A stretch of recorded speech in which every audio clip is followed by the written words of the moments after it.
पशुपति व्रत की महिमा हम सभी जानते हैं और 5 पशुपति व्रत किए जाते हैं। नियम है कि 5 पशुपति व्रत करना है और 5 पशुपति व्रत भी आपके पूर्ण नहीं हो पाते हैं और आपकी जो मनोकामना है, आपकी जो इच्छा है वो पूर्ण हो जाती है।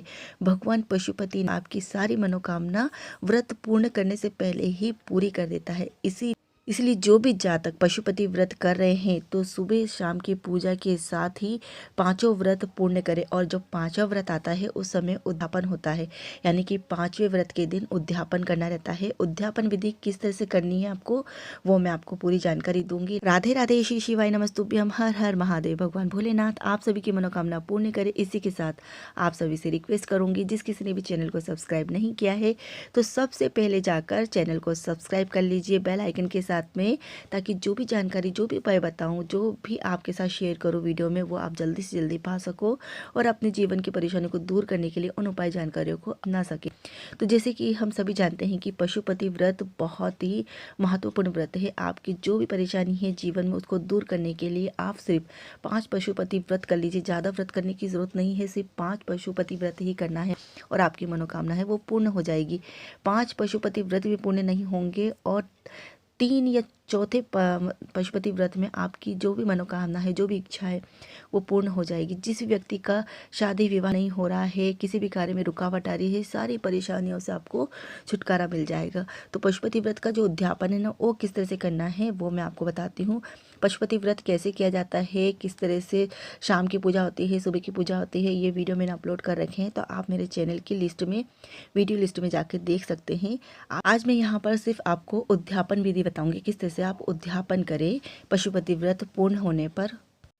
देखिए, जब आपके पशुपति नाथ के जो व्रत है ना वो पूर्ण हो जाते हैं, उसके बाद उद्यापन विधि आती है। और उद्यापन विधि में ये टेंशन रहता है, हमको ये कन्फ्यूजन रहता है कि उद्यापन विधि किस तरह से करें, किस समय पे करें, शाम के समय करें कि सुबह के समय करें, और शाम के समय कर रहे हैं तो किस टाइम पे करें, प्रदोष काल में करें कि किस समय करें। तो आज मैं ये तो देखिए, उद्यापन विधि जो है ना वो आपको शाम के समय करना है। और शाम के समय कब करना है? प्रदोष काल में। प्रदोष काल क्या होता है? सूरज डूबता है उसके 30 से 40 मिनट के पहले का समय और 30 से 40 मिनट के बाद का समय। सूरज के डूबने के पहले और बाद का 30 से 35 मिनट का या 40 मिनट का समय ले लीजिए। उस समय आपको उद्यापन करना है, इसको बोलते हैं हम प्रदोष काल। इस समय आपको पूजा करनी है। तो पूजन काल का जो समय है वो पता चल गया है। अब आपको हम बता देते हैं कि उद्यापन कौन से व्रत पे करना है। तो ये कन्फ्यूजन भी रहता है कि 5वें व्रत पे करना है कि 5 व्रत पूरे होने के पश्चात करना है। तो जी नहीं, जब आपका 5वां व्रत रहेगा ना, उसी दिन 5वें सोमवार पे ही आपको व्रत का उद्यापन करना है प्रदोष काल में। इस बात का आप विशेष रूप से ध्यान रखिएगा। यानी कि 4 व्रत होने के पश्चात जो 5वां व्रत आप करते हैं ना, 5वां सोमवार करते हैं पशुपति व्रत का, उस दिन आपको उद्यापन करना है। अब उद्यापन विधि देख लेते हैं कि उद्यापन विधि कैसे करनी है। तो उद्यापन विधि में आपको क्या करना है? आपको लेना है एक श्रीफल और उसके साथ ही आपको लेना है पैसे यानी कि 11 रुपये, 51 रुपये, जितने भी आपसे श्रद्धा भक्ति हो उतने आप ले सकते हैं। 21 रुपये, जो भी आप लेना चाहें वो ले सकते हैं। साथ में आपको लेना है लाल धागा, यानी कि लच्छा, तंबोली बोलते हैं ना, वो लेना है। और इसी के साथ आपको लेना है 108 खड़े मूंग, 108 चावल के दाने, 108 फूल, 108 बेलपत्र, जो भी हो सके इनमें से आप कोई सा भी 108 ले सकते हैं। यानी कि खड़ा मूंग, अक्षत या फिर फूल या बेलपत्र 108 लीजिए। लेकिन एक बात मैं बता देती हूँ कि बेलपत्र तो शिव जी को चढ़ते ही हैं पूजा में, लेकिन अगर आप खड़े मूंग या 108 अक्षत लेते हैं, साबुत अक्षत, तो ज़्यादा अच्छा रहता है। इससे हमको पूजा में सुविधा भी रहती है, क्योंकि बेलपत्र तो हम चढ़ाते ही हैं सुबह शाम की पूजा में। लेकिन आपको 108 खड़े मूंग या 108 आप अक्षत के दाने ले लीजिए और उसको एक पेपर में बांध लीजिए, ताकि दाने इधर उधर ना हो। एक कागज़ के टुकड़े में इनको, सभी दानों को आप इकट्ठा करके रख लीजिए। उसके बाद जिस तरह से आपने सुबह की पूजा करी थी उसी थाली को लेके जाना है शाम की पूजा में। और जिस तरह से आप शाम की पूजा करते थे, 4 सोमवार आपने पशुपति नाथ व्रत करते थे, जिस तरह से शाम की पूजा करी थी उसी तरह से पूजा करनी है।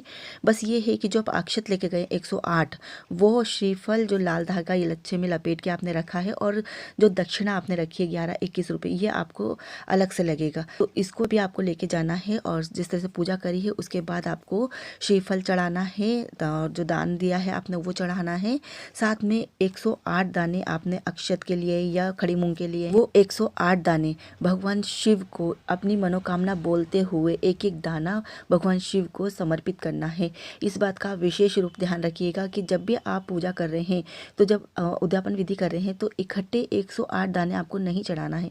आपकी मनोकामना बोलते हुए एक एक दाना भगवान शिव को समर्पित करना है और साथ ही आपको प्रार्थना करनी है भगवान शिव से और क्षमा मांगनी है कि जो भी त्रुटि मेरे से इस व्रत में हुई है उसको क्षमा करे, और जिस भी इच्छा से मनोकामना की पूर्ति के लिए मैंने व्रत किया है वो मेरा मनोकामना मेरी इच्छा को पूर्ण करे। इस तरह से पूरा व्रत की उद्यापन विधि करने के पश्चात शाम को जिस तरह से आप भोजन ग्रहण करते हैं, शाम के जिस तरह से घर के मुख्य द्वार पर पूजा करते हैं, उसी तरह से सारी पूजा करनी है और प्रसाद ग्रहण करने के पश्चात ही आपको व्रत का पालन करना है।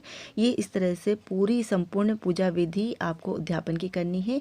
आपकी भगवान भोलेनाथ मनोकामना अवश्य पूर्ण करेंगे। पांचों व्रत पूर्ण होने के पश्चात आप 3 महीने का गैप रख के और फिर अपना पशुपतिनाथ का व्रत अगर करना चाहते हैं तो फिर से आप कर सकते हैं। ये थी जानकारी पशुपतिनाथ व्रत के उद्यापन विधि के बारे में। संपूर्ण उद्यापन विधि अगर आपको समझ में आ गई हो तो कमेंट में श्री शिवाय नमस्तुभ्यम अवश्य लिखिएगा और ज़्यादा से ज़्यादा अपने फ्रेंड्स फैमिली में शेयर कर दीजिएगा। फिर मिलती इस तरह की जानकारी उपायों के साथ में, तब तक के लिए राधे राधे। श्री शिवाय नमस्तुभ्यम।